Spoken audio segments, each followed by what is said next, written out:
Frustrated by the HTTP Platform Handler DLL software error message? I'm Sophie Chen, a Windows architecture specialist, and I'm here to implement a permanent fix for your Windows environment. As we prepare the manual solution for HTTP Platform Handler, feel free to use the suggested utility for comprehensive system maintenance. This is the HTTP Platform Handler, the IIS HTTP Platform Handler library that enables Internet Information Services (IIS) to host non-native runtimes such as Node.js, Python, or custom executables. It acts as a bridge between IIS and external process pipelines. If missing, hosted applications may fail with server responses ISE errors like 500.19 internal server error due to invalid module configuration. Now let's dive into the solution, starting with a standard reinstallation. This error indicates a corrupted or missing Windows system file. Open Command Prompt as an administrator and run sfc/scan now to restore core components including HTTP Platform Handler DLL. If the redistributable repair didn't resolve the pop-up, the next logical step is to analyze the local environment for process conflicts.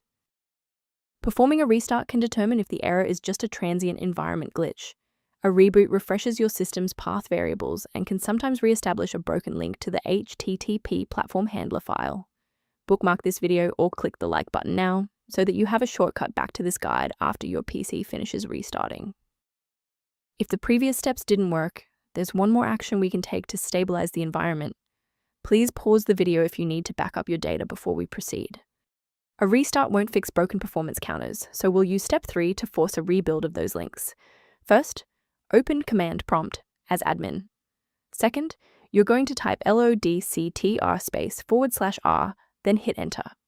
Why are we doing this? Well, performance counters often fail due to registry hive inconsistencies. By wiping and rebuilding these entries, we ensure the system can properly recognize and load the diagnostic library again. It's worth taking a moment to discuss the safe acquisition of runtime components. I strongly advise you to prioritize system safety by avoiding manual swaps of HTTP Platform Handler. Third-party DLL sites are a primary vector for hackers to inject ransomware directly into your operating system's core. As an alternative to frequent manual checks, a secure maintenance utility can help keep your system environment on track. A recommended diagnostic path for HTTP Platform Handler management is outlined in the software resource linked below. If this fix repaired HTTP Platform Handler dependency issue, please like the video and subscribe to stay informed on maintaining a secure and stable PC.